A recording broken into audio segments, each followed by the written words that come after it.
Queridos irmãos e irmãs, estamos celebrando a solenidade da Epifania do Senhor, essa festa que é celebrada sempre no dia 6 de janeiro, mas aqui no Brasil, para que tenha uma grande participação do povo, então os bispos transferiram essa festa para o próximo domingo. Então, nós que estamos na véspera do domingo, estamos aqui celebrando a Epifania do Senhor. E essa palavra Epifania, ela significa manifestação, apresentação. É como se você pegasse um quebra-cabeça e estivesse faltando uma parte. E aí depois que você consegue montar todo o quebra-cabeça, que você consegue ver a imagem que estava ali naquele quebra-cabeça, você fala, agora está manifesto, agora a imagem está manifestada aqui. Então, Epifania significa isso, é a manifestação do Senhor. Essa festa, por causa,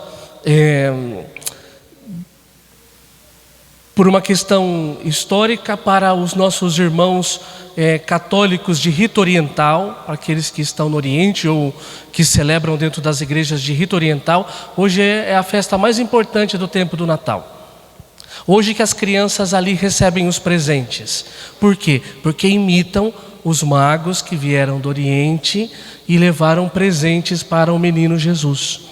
Então, eles, para imitar este fato, então eles dão presente para as crianças e dão presente para todos.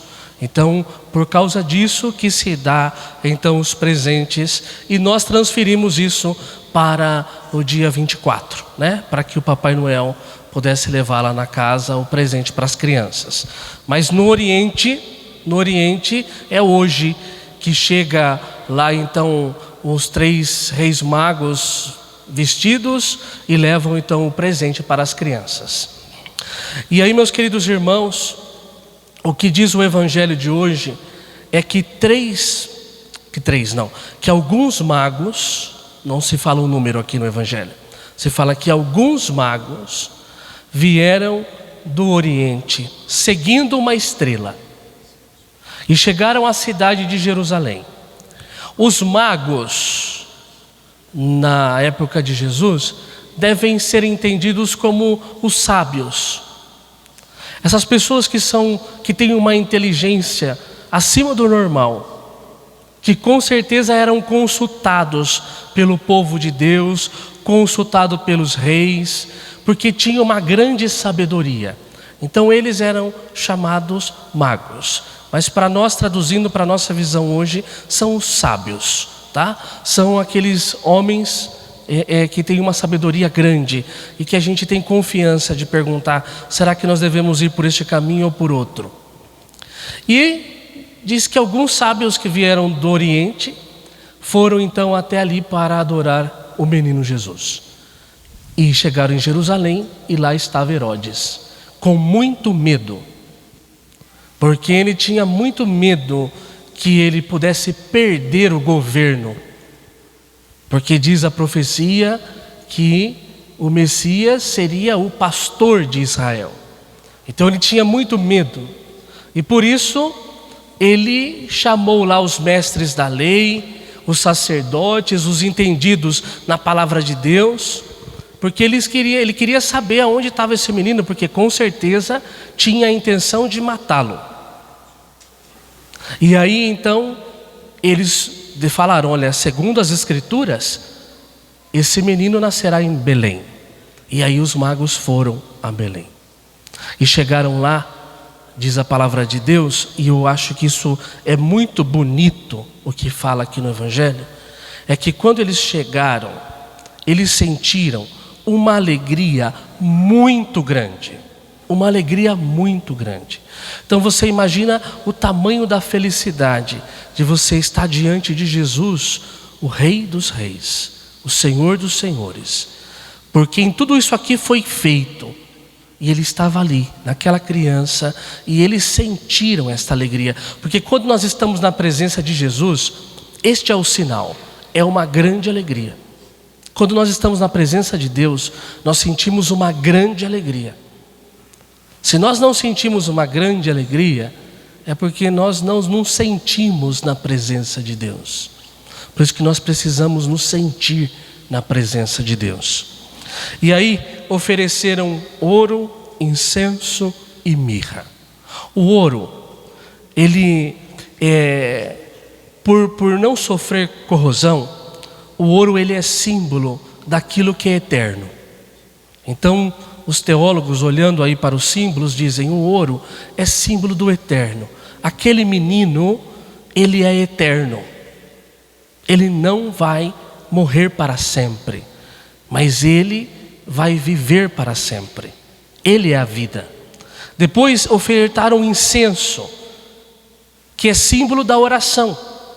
Os sacerdotes, quando eles vão fazer as suas orações, eles incensam. O padre aqui, quando começou a missa, incensou o altar. Essa fumaça que sobe é como símbolo das nossas orações que sobem ao céu. O incenso é símbolo da oração que sobe para o céu. Então, Jesus, ele é aquele que vai nos levar para o céu. Ele é o sacerdote dos sacerdotes. E depois a mirra, que era usada para embalsamar os cadáveres, para dizer que Jesus Cristo passaria por um grande sofrimento. Então aí alguns teólogos, olhando aí para esses símbolos, traduziram assim. Meus queridos irmãos, fora isso, nós também temos dentro da nossa tradição a figura de três, e nós chamamos de 3 reis magos, que não é o que está dizendo no Evangelho. O Evangelho fala que vieram os magos do Oriente, alguns magos do Oriente. Não fala nem número e nem que era rei. Mas nós, na nossa tradição, conforme foi passando os séculos, nós colocamos aí os 3 reis magos. E se a gente for olhar para a tradição, se a gente for olhar para o presépio, essa figura desses 3 homens também representa algo muito bonito para nós. Por quê? Porque nós temos lá o Melquior, ou Belchior, que é o primeiro que você vê, que tem que estar de cabeça branca, sabe, o cabelinho branco, porque tem um senhor de idade, depois tem um mediano e depois tem um jovenzinho. É assim que estabelece aí a tradição. Então o primeiro, de cabecinha branca, ou no nosso caso aqui, tingiu o cabelo, está loiro. Então o primeiro, né, é aquele que veio da Babilônia. Depois o segundo, que é Baltazar, que é aquele que está, aquele mouro que veio da Pérsia. E depois o Gaspar, que é o jovenzinho que veio da Arábia. Para dizer o quê?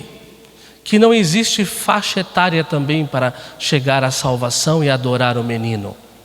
Que em todos os momentos da nossa vida nós podemos chegar à salvação eterna. E nós podemos adorar ao menino Jesus. Então vamos pedir, meus queridos irmãos e irmãs, nesse dia, que nós possamos render graças a Deus. Porque Jesus Cristo não veio só para salvar o povo judeu. Jesus Cristo veio para salvar aqueles que não são judeus também como nós. Nós não somos judeus. E Jesus Cristo veio para a nossa salvação, veio para a salvação do mundo inteiro. Eu olhando para o Evangelho, eu devo pensar isso. E é por isso que a gente não pode pensar assim, somente os católicos vão ser salvos. Porque diz o Evangelho que Jesus Cristo ele veio para todas as nações e para todas as pessoas. Então todas as pessoas podem ser salvas pelo nome de Jesus Cristo, não somente os católicos. E depois, meus irmãos, que olhando para o nosso presépio, nós também olhando ali para os 3 reis magos do nosso presépio, nós podemos pensar assim: não existe tempo para buscar a salvação. Eu posso buscar a salvação em todos os tempos da minha vida. Se eu estou jovem hoje, eu posso buscar na juventude. Se eu estou adulto, posso buscar nessa fase adulta. Se já estou numa fase melhor, né? Não, já sou maior, então eu posso buscar nessa fase também. Jesus veio para salvar a todos e em todos os tempos. Peçamos a intercessão de Maria Santíssima. Rogai por nós, Santa Mãe de Deus, para que sejamos dignos das promessas de Cristo. Amém.